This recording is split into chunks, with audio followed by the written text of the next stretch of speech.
Hello friends, I'm right here in Utah looking at this big tractor.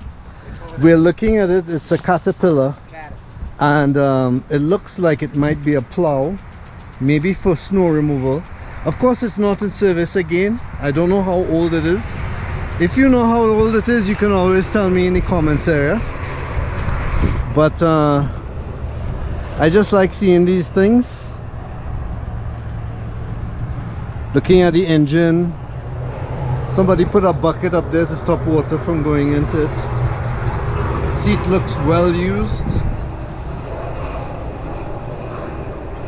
Let me see if I can go up here.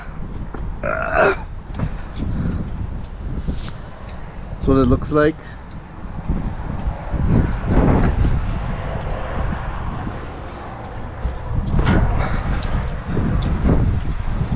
Kind of metal used in this.